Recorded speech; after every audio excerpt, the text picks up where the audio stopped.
PSC परीक्षा से CSAT हटाने की मांग को लेकर दिल्ली में प्रतियोगी छात्रों की भूख हड़ताल खत्म हो गई है। सरकार ने छात्रों की मांग पर विचार करने का भरोसा दिया है। संसद में पीएमओ के राज्य मंत्री जितेंद्र सिंह ने कहा है कि हिंदी माध्यम के छात्रों के साथ नाइंसाफी नहीं होने देंगे। CSAT पर बनी कमेटी की रिपोर्ट पर उचित फैसला लेंगे। 11 दिनों से जारी छात्रों की भूख हड़ताल बुधवार शाम को खत्म हो गई, लेकिन इसकी गूंज संसद में भी सुनाई दी।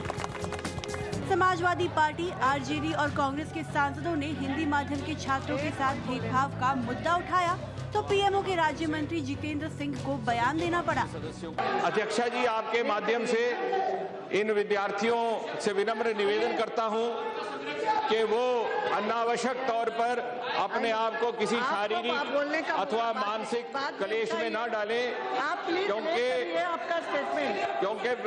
क्योंकि सरकार पहले से ही इस विषय को बड़ी गंभीरता से ले रही है। डॉक्टर जितेंद्र सिंह के मुताबिक CSAT की जांच के लिए इसी साल 12 मार्च को 3 सदस्यों की कमेटी बना दी गई थी। सरकार कमेटी को जल्द से जल्द रिपोर्ट देने को कह चुकी है। हमने समिति को लिखित रूप में ये निर्देश दिया है कि बिना और विलंब किए हुए तुरंत हमें वो रिपोर्ट उपलब्ध करवाए, ताकि उसका संज्ञान लेकर के आगे की रूपरेखा तय की जाए। साल 2010 तक प्रारंभिक परीक्षा में 2 पेपर होते थे, 150 अंकों का सामान्य अध्ययन और 300 अंकों का वैकल्पिक विषय। लेकिन 2011 से वैकल्पिक विषय को हटाकर 200 अंकों का CSAT यानी एप्टीट्यूड टेस्ट शुरू कर दिया गया। CSAT का पेपर छात्रों का एप्टीट्यूड जांचने के लिए जोड़ा गया था। CSAT का पेपर मूल रूप से अंग्रेजी में होता है। विवाद ये है कि इस पेपर का हिंदी अनुवाद इतना अजीब होता है कि हिंदी माध्यम के छात्रों को समझने में दिक्कत आती है। यही वजह है कि 2011 में CSAT लागू होने के बाद से सिविल सेवा परीक्षा में हिंदी माध्यम के छात्रों की सफलता का ग्राफ तेजी से नीचे गिरा है। तो इस बहस के 2 पहलू हैं। एक तरफ ये बात की जा रही है कि क्या हिंदी भाषी विद्यार्थियों के साथ नाइंसाफी हो रही है, मगर दूसरा पहलू यह है कि आखिर हम क्यों अपने भविष्य के अवसरों को एक भाषा के दायरे तक सीमित रखना चाहते हैं। अगर हम सिर्फ हिंदी भाषी विद्यार्थियों पर जोर देंगे तो क्या भविष्य में हमें ऐसे अवसर चाहिए जो एक भाषा में निपुण ना हो। इस वक्त मेरे साथ 2 मेहमान जुड़ चुके हैं। यहां हमारे साथ इस आंदोलन के एक खास चेहरे अंगेश कुमार मेरे साथ स्टूडियो में हैं। उसी तरह से मेरे साथ चंद्रभान मौजूद हैं। सबसे पहले चंद्रभान जी, मैं आपके पास आऊंगा। आपको नहीं लगता कि हमारे पॉलिसी मेकर्स ने अपने आप में बहुत ही जल्दबाजी में, या ये कहा जाए हितों की अनदेखी करते हुए फैसला ले लिया, अचानक बदल दिया, अचानक CSAT को इंट्रोड्यूस कर लिया, जिसकी वजह से कई लोगों को इतनी समस्याएं पेश आ रही हैं।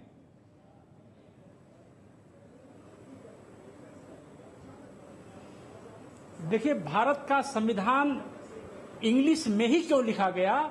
भारत का संविधान तेलुगु में, तमिल में, हिंदी में, मराठी में, बंगाली में क्यों नहीं लिखा गया?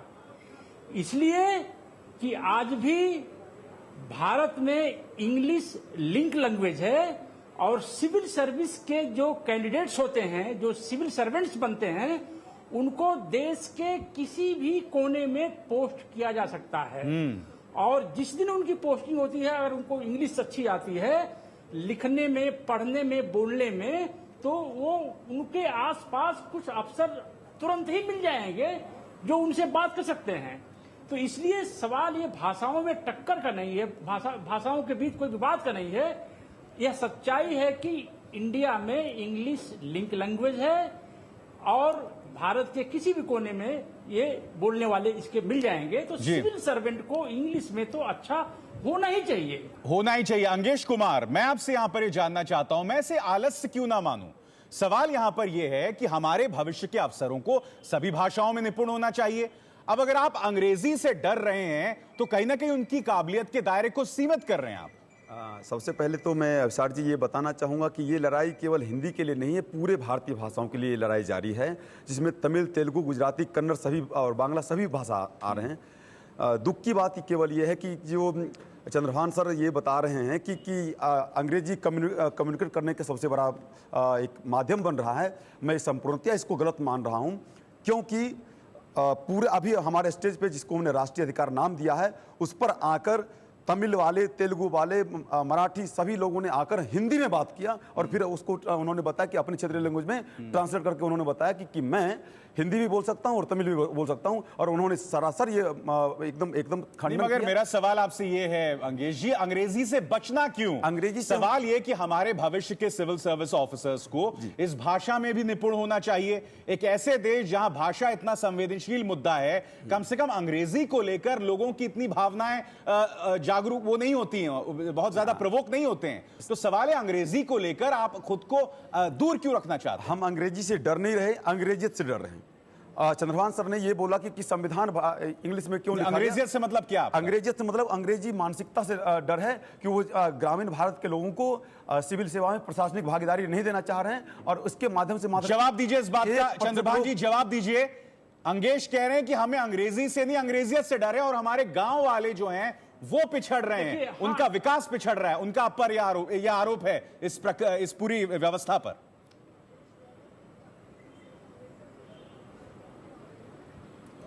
एक तो अभी तो बहस का एक दूसरा ही मुद्दा हो गया कि अंग्रेजियत मुख्य मुद्दा यही है, इसी कारण हम विरोध कर रहे हैं। सूट भी आ गया, अंग्रेजियत में स्पून भी आ गया, अंग्रेजियत में सारी आधुनिक चीजें आ गई। तो ये तो एक और भी बड़ी बात कह रहे हैं। फिर हम पुनः वापस प्राचीन काल में जाएं। दूसरी बात, मैं IAS एकेडमी मसूरी में गेस्ट लेक्चर देने जाता हूं, और मैं पूरे विश्वास से कह सकता हूं कि सर वहां से आपकी निगेटिव रिपोर्ट आती है। का जो सिलेक्शन होता है उसमें हिंदी भाषी क्षेत्र के लोगों का बहुत भारी प्रतिनिधित्व होता है। अरे ये कैसे, क्या कोई IAS बन गया और हिंदी मीडियम में नहीं था, पर वो तो हिंदी भी आती है, उसे इंग्लिश भी आती है। नहीं मतलब यानी कि विरोध अंग्रेजियत लोगों की या अंग्रेजी भाषा। हमारे साथ दो सियासतदान भी मौजूद है, बीजेपी सुधांशु त्रिवेदी और हमारे साथ समाजवादी पार्टी से गौरव भाटिया। गौरव भाटिया, सवाल ये, आज समाजवादी पार्टी ने इस मुद्दे को उठाया तो जरूर है, मगर साफ तौर पर सियासत है। आप हमारे सिविल सर्विस ऑफिसर्स को क्यों एक भाषा से वंचित रखना चाहते हैं? उन्हें अंग्रेजी में भी निपुण होना चाहिए, क्या दिक्कत है उसमें? देखिए, सबसे पहले ये जरूर कहूंगा कि इसमें सियासत कोई नहीं है। पहले कुछ चीजों को आपको जानना जरूरी है। सबसे पहले संविधान खुद ये कहता है कि हिंदी को हम लोग प्रमोट करेंगे। आर्टिकल 343 और बाकी आर्टिकल्स आप देखेंगे, आपको पता चलेगा। दूसरी बात, जिस तरह से एक सिस्टम था सिविल सर्विसेज का 2011 तक, उसको तुरंत बदला जा रहा है। और जो हिंदी भाषीय लोग हैं, योग्यता का पैमाना सिर्फ अंग्रेजी बोलना नहीं होता है। कई ऐसे देश है, जापान है, चीन है, जहां पे उनकी भाषा को प्राथमिकता मिलती है और अंग्रेजी का उतना ही इस्तेमाल होता है जितने की जरूरत है। अगर आप जिस परिवर्तन की बात कर रहे हैं ना, आजादी से लेकर अब तक भारत इस व्यवस्था के तहत काम करता आ रहा है। अब आप जो परिवर्तन कर रहे हैं, आप हर चीज को अंडू करके नए सिरे से शुरुआत करने की बात कर रहे हैं। आप समझ रहे हैं इसमें कितनी मेहनत लगेगी? परिवर्तन जो हुआ है, हम परिवर्तन नहीं कर रहे। आपकी जानकारी में ये होना चाहिए, 2011 के बाद जो नया टेस्ट आया है सीटैट, उसमें दिक्कत यह है कि आप क्वेश्चन फ्रेम करते हैं इंग्लिश में, और ट्रांसलेशन जब उसका हिंदी में करते हैं तो क्वेश्चन का मतलब ही बदल जाता है। बिल्कुल, बहुत वाहियात ट्रांसलेशन, आपको बताएंगे। और दूसरी बात मैं आपको ये बता दूं कि 50% आज भी जो भारतीय वो हिंदी बोलते हैं। हम अंग्रेजी के खिलाफ नहीं है, लेकिन उसको किस तरह से लागू करें कि योग्यता जो है उससे दरकिनार ना हो, ये प्रश्न है।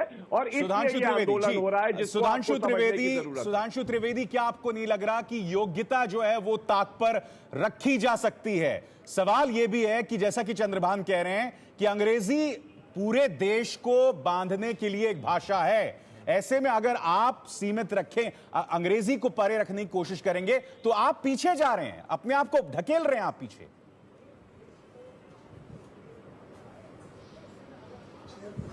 देखिए, भारतीय जनता पार्टी का यह मानना है कि चयन की जो प्रक्रिया होती, क्योंकि यूपीएससी देश की सबसे प्रतिष्ठित परीक्षा मानी जाती है, तो चयन की यह प्रक्रिया यथासंभव निष्पक्ष होनी चाहिए। इसमें किसी भी प्रकार के क्षेत्र, भाषा, वर्ग, समाज से आने वाले व्यक्ति को किसी भी प्रकार का लाभ या एडवांटेज मिलने का स्कोप कम से कम होना चाहिए। अब जैसे इस परीक्षा की बात है, यदि यह विषय परक की बजाय वस्तु परक अधिक हो, इसमें विश्लेषण यानी एनालिटिकल एंगल और संश्लेषण यानी सिंथेटिक एंगल पे ज्यादा हो, संख्यात्मक अधिक, और जो भाषा का ज्ञान है या विषयों का ज्ञान है उसका प्रभाव न्यूनतम होना चाहिए, ताकि हमें अच्छी से अच्छी प्रतिभा का चयन करना है। कई बार ऐसा होता है, मैं आपको बताऊं, जिस जमाने में हम लोगों ने इंजीनियरिंग में क्वालिफाई किया था, अंग्रेजी का एक प्रश्न पत्र होता था जिसमें आपको क्वालिफाई करना अनिवार्य होता था। मैं चंद्रभान जी को ही बता रहा हूं, तमाम ऐसे दलित वर्ग के छात्र थे जो हम लोगों के साथ आए। हर साल 2 से 3, 4, 5 छात्र इस भय से आतंकित होकर इंजीनियरिंग छोड़ के चले जाते थे कि उन्हें लगता था कि ना जो बोला जा रहा उन्हें समझ में आ रहा, क्लास में जो लिखा जा रहा वो समझ में आ रहा है। और एक और बात आप समझिए, यदि आप आईक्यू टेस्ट किसी का कर रहे हैं और उसका आईक्यू टेस्ट 120 से ऊपर है, तो आप लैंग्वेज की अडॉप्टेबिलिटी तो उसको 6 महीने में कोई लैंग्वेज अडॉप्ट करवा देंगे। आपका उद्देश्य होना चाहिए कि टैलेंट को सर्च करना, टैलेंट के लिए लैंग्वेज बाधा नहीं बननी चाहिए। हमारा सिर्फ ये कहना, मगर ये तर्क से विरोध नहीं, तर्क तो सुधांशु जी और सुधांशु जी, ये तर्क तो फिर दूसरी तरफ से भी दिया जा सकता है ना। नहीं, ये तर्क तो उल्टी तरफ से भी दिया जा सकता है ना, जो सुधांशु जी कह रहे हैं। नहीं, मगर ये तर्क तो उल्टी तरफ से भी दिया जा सकता है कि अगर आप हिंदी को एक मुद्दा बनाएंगे तो कहीं ना कहीं अंग्रेजी एक तरफ चली आएगी, वहां पर भी काबिलियत जो है वो विक्टिम हो सकता है, वो हाशिए या ताक पर रखी जा सकती है।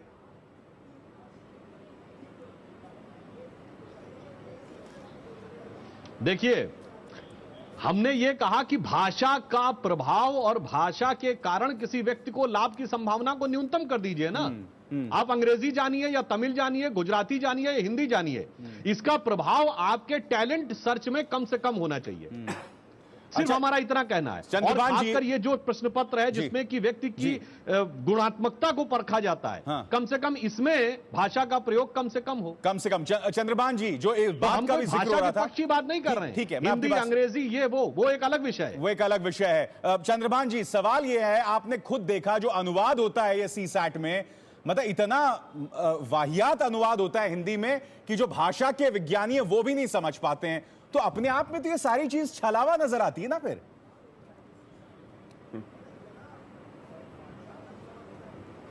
पहले तो मैं एक आपके सामने तर्क रखना चाहता हूं। अभी समाजवादी पार्टी के जो नेता हैं उन्होंने कहा कि जापान में देखो, जापानीज में सब काम होता है, इंग्लिश में जहां जरूरत हुई वही होता है। ये लोग हमसे यही तर्क करते हैं कि जर्मनी में देखो केवल एक लैंग्वेज, जर्मनी में जर्मन में काम होता है, फ्रांस में फ्रेंच में काम होता है, इटली में इटालियन में काम होता है। इन लोगों के तर्क का कितना स्तर है आप इस बात से समझिए कि जर्मनी में कितनी लैंग्वेज बोली जाती है। केवल जर्मनी में एक जर्मन, जापान में केवल एक जापानीज, फ्रांस में केवल एक फ्रेंच, इटली में केवल एक इटालियन। इंडिया में 22 भाषाएं हैं। तो जितने सिविल सर्विस में जाने वाले लोग हैं 22 भाषाओं में अपना पास करने परीक्षाएं, मुझे कोई दिक्कत नहीं है, मैं मान लूंगा।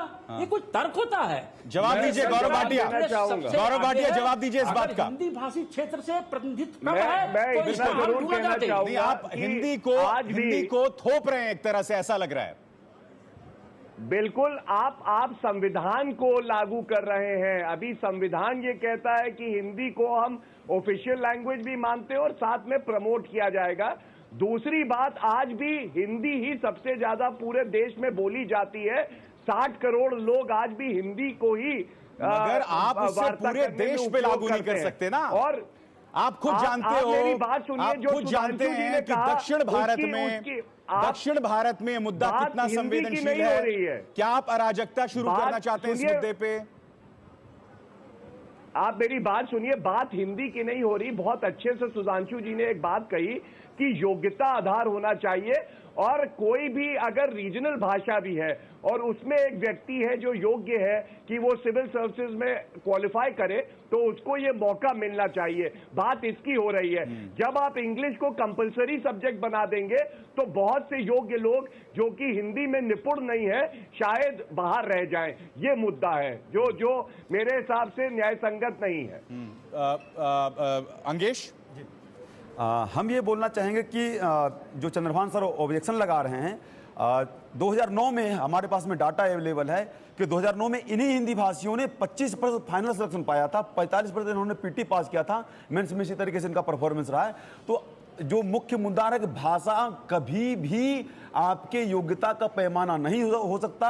आइंस्टीन से लेकर न्यूटन तक जॉर्ज बर्नार्ड शॉ तक और हमारे रविन्द्रनाथ टैगोर तक, गांधी जी तक कभी भाषाई विवाद में नहीं फंसे। मगर आप अपने दायरे को सीमित क्यों रखना चाहते हैं? आप अंग्रेजी से भाग क्यों रहे हैं? सवाल ये है ना। हम अंग्रेजी पढ़ना चाहते हैं, लेकिन हर एक चीज को अंग्रेजी में सोचने के लिए मजबूर करना ये जरूरी नहीं है। कौन मजबूर कर रहा है आपको? कौन मजबूर कर रहा है? क्या इस व्यवस्था में आपको अंग्रेजी में सोचने पर मजबूर किया जा रहा है? एकदम मजबूर किया जा रहा है, क्योंकि जो क्वेश्चन सेट किया जाता है वो अंग्रेजी में सेट किया जाता है और उसका ऐसा ट्रांसलेशन किया जाता है। आपको एक एग्जांपल दे देता हूं। ट्रांसलेशन तो एक ऐसा मुद्दा है जिसका समाधान हो सकता है। समाधान उसका नहीं है। आप जानबूझ के अगर किसी को क्रिकेटर बनाना हो और उसको अंग्रेजी बोलवाना सिखाओगे तो क्रिकेट सीखना भूल जाएगा, वो क्रिकेट सीखना भूल जाएगा।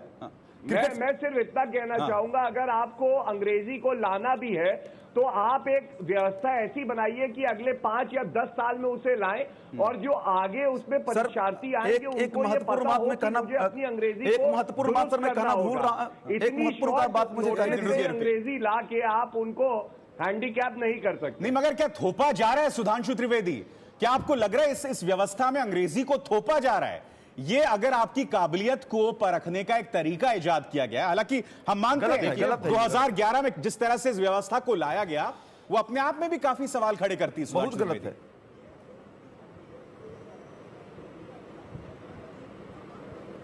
देखिए, इस पे मैं एक बात कहूं कि भारतीय जनमानस की यह सोच है कि किसी भी चीज को थोपे जाने पे वो स्वीकार नहीं करता है, मगर ये एक विडंबना है। यूपीएससी की परीक्षाओं में सबसे पहले भारतीय भाषाओं में कब शुरू हुआ? 1978 में, जब जनता पार्टी की सरकार आई। उससे पहले 30 साल तक कांग्रेस अंग्रेजी के ही करती रही, अभिजात्य वर्ग के लोग ही आईएएस में सेलेक्ट होकर आते रहे। उसके बाद इंजीनियरिंग की प्रवेश परीक्षाओं में अंग्रेजी की अनिवार्यता खत्म हुई, भारतीय भाषाओं को स्थान मिला 98 से 2004 में जब एनडीए आई, और इस बार फिर वही संयोग आ रहा है। मुझे लग रहा है शायद कहीं ऐसा तो नहीं कि अंग्रेज के द्वारा स्थापित होने के कारण कांग्रेस के दिमाग पर इस चीज का प्रभाव थोड़ा अधिक है। चंद्रभान जी, इस बात का जवाब दीजिए। एक अहम मुद्दा यहां उठा रहे हैं। एक दलित चिंतक माने जाते हैं। हाँ, अंग्रेजी की अनिवार्यता का सर्वाधिक जो क्षति होती है वो भिन्न भिन्न क्षेत्रों में इसी वर्ग से आए हुए छात्रों को होती है। जवाब दीजिए। हमारा मानना सिर्फ इतना है कि भाषा को लेकर किसी भी प्रकार का रोड़ा किसी की प्रगति में नहीं बनना चाहिए। चंद्रभान जी, और जहां तक हुआ है अंग्रेजी का आप बना रहे हैं, हम नहीं पढ़ना चाहते, पर एक बात हम आपको बताना चाहते हैं। आपको पता है कि हिंदी में एक मैं बात करना चाहता हूं, दर्शकों को एक बात बताना चाहता हूं। हिंदी में पहला ग्रंथ किसने लिखा था? स्वामी दयानंद सरस्वती ने, सत्यार्थ प्रकाश जो गुजराती स्पीकिंग थे। हिंदी को राष्ट्रभाषा बनाने की बात किसने कही थी? लोकमान्य तिलक ने, जो मराठी थे। महात्मा गांधी ने, जो गुजराती थे। श्यामा प्रसाद मुखर्जी जो बंगाली थे। गोपाल स्वामी अयंगर जो तमिल थे। हाँ, संयोग कन्हैयालाल माणिकलाल मुंशी जो मराठी थे। क्या पंडित जवाहरलाल नेहरू जिस अंग्रेजी अभिजात्य वर्ग से आते थे, उन्होंने भारत की भाषाई समस्या का समाधान नहीं किया। हम उसके विस्तार में नहीं जा रहे, मगर 21वीं सदी में जब हमको सबसे युवा टैलेंट दुनिया के सामने लाना है तो टैलेंट सर्च करने में किसी भी प्रकार की बाधा न्यूनतम हो, यह हमारा लक्ष्य होना चाहिए। चंद्रभान जी, इस बात का जवाब दीजिए। भाषा को हवा ना बनाया जाए, अंग्रेजी को हवा ना बनाया जाए। पहली बात तो यह कि दो जो गेस्ट बैठे हैं आपके स्टूडियो में, इन्होंने अपने बच्चों को शहर के सबसे महंगे स्कूल में पढ़ाया होगा। दूसरी बात यह कि जो हिंदी आंदोलन के जो नेता यहां बैठे हैं, एक कलेक्टर बनेंगे तो अपने बच्चों का एडमिशन शहर के सबसे महंगे अंग्रेजी स्कूल में कराएंगे और बोलेंगे, बेटा मेड के बच्चों के साथ मत खेलना, वो हिंदी जानते हैं, तुम्हारी बोलते हैं, तुम्हारी इंग्लिश खराब हो जाएगी। दोहरे मापदंड। ये इस तरह का जो लॉजिक है कि मैं अपने बच्चों को तो पढ़ाऊंगा इंग्लिश और बाकी लोगों को दूंगा हिंदी, तमिल, तेलुगु, मराठी। गौरव भाटिया साहब, दर्शक इस बात को अब आप नेताजी को ही तो देखिए। नहीं, अच्छा नेशन बनाना है। गौरव जी, अब आप नेताजी को ही देखिए, ठेठ हिंदी भाषी, मगर उनके आगे की पीढ़ी को देखिए, चाहे अखिलेश जी को देखिए, अखिलेश जी के बच्चों को देखिए, पूरा उनका आप एजुकेशन पर आप निगाह डालिए। तो एक दोहरे मापदंड की बात यहां पे चंद्रभान जी कर रहे हैं। मजबूरी भी हो सकती है। अब मैं जवाब देता हूं। मजबूरी हो देखिए, इसमें दोहरे मापदंड की कोई बात नहीं है। अगर सारे भाइयों को हिंदी के साथ अंग्रेजी में भी वही सुविधाएं मिले जो हर तरफ मिल रही हैं, तो ये बहुत अच्छी बात होगी। लेकिन जो परिस्थितियां आज देश में है और हिंदी सारे लोग ज्यादा पढ़ रहे हैं या बोल रहे हैं और उनकी योग्यता का मौका उन्हें ना मिले और वो बाहर हो जाए, इससे ये गलत होगा। गौरव जी, आप इस बात को समझते हैं। कार्यक्रम में कहा, गौरव जी, नहीं मैं समझ गया आपकी बात सुन लीजिए, नहीं मैं आपकी बात समझ गया। बात सुन लीजिए। मैंने अभी खुद ही आपके कार्यक्रम में कहा कि 5 या 10 साल की एक योजना लाते हुए ये देखें कि जमीनी स्तर पे सभी भाइयों को हिंदी के साथ अंग्रेजी भी पढ़ाई जाए। अच्छा, मुझे एक संक्षेप, आप दोहरा रहे हैं खुद को। मेरी एक बात बताइए गौरव जी, मेरे पास बहुत कम वक्त रह गया, मेरे एक सवाल का जवाब दीजिए। भारत अगर चीन पर बढ़त बनाए हुए है वो इसलिए क्योंकि हमारे प्रोफेशनल्स जो हैं अंग्रेजी में निपुण हैं, जिसके चलते चीन हमारे पीछे है। मुझे ऐसा लगता है हम खुद को पीछे कर रहे हैं। सवाल यहां पर यह भी है कि अगर हम एक भाषा को खुद से ढकेलेंगे, खुद से दूर करेंगे, और इसका परिणाम यही होने वाला है। अच्छा, इसमें क्या गलत होगा कि हम एक दूरदर्शिता रखते हुए इसको लागू तब करें अरे जब हम अपने भाइयों को अपनी एक काबिलियत को, अपने एक एडवांटेज को, अपनी एक धार को कुंद क्यों करें? काबिलियत अंग्रेजी में, हम अपनी धार को कुंद क्यों करें? काबिलियत अंग्रेजी में बात करने से नहीं आती है। भारत के बहुत से ऐसे लोग हैं ये हमारे सिविल सर्वेंट्स हैं और वो सबसे ज्यादा ये हमारे प्रशासन का चेहरा है। आप ये क्यों बोल रहे हैं? अंगेश, ये बताइए आप क्यों इस चीज को भूलना चाह रहे हैं? संक्षेप में बताइए। मैं बता रहा हूं कि सबसे पहले तो ये मैं बताना चाहूंगा 2011 में जब सीसेट लागू किया गया, उससे पहले मुख्य परीक्षा में हमारा जो कट ऑफ जाता था वो 55 और 50 के पास में जाता था। जब से इन्होंने लागू किया है 32% पे जो 3rd डिग्री से कम का मार्क्स होता है वो हमारे प्रशासनिक अधिकारी बन रहे हैं। इससे प्रशासनिक दक्षता में कैसी वृद्धि हो रही है बताएं। चलिए, दूसरी बात मेरा ये मानना है कि जिस दिन से हमारे भारत की शिक्षण पद्धति में अगर हिंदी आ जाएगा, मेरा मानना है कि जो जिस बात को आप कह रहे हैं कि चाइना आगे है, जीडीपी ग्रोथ अगर 8% अभी है तो मैं 16% और 20% मैंने वो मुद्दा उठाया नहीं। मैं आपसे ये कह रहा था कि अगर एक हमारी काबिलियत है इस देश के प्रोफेशनल की, तो उससे हम क्यों खत्म करें? बहुत बहुत शुक्रिया आप सबका। मेरे पास इतना ही वक्त है। गौरव जी, सुधांशु जी, चंद्रभान जी और अंगेश, आप लोग सब इस चर्चा में शरीक हुए। सच तो यह है कि कहीं ना कहीं ये मुद्दा एक भाषा विवाद बनता जा रहा है, मगर एक मुद्दा हमें यह भी सोचने की जरूरत है कि कहीं हम अंग्रेजी को खुद से दूर तो नहीं कर रहे हैं।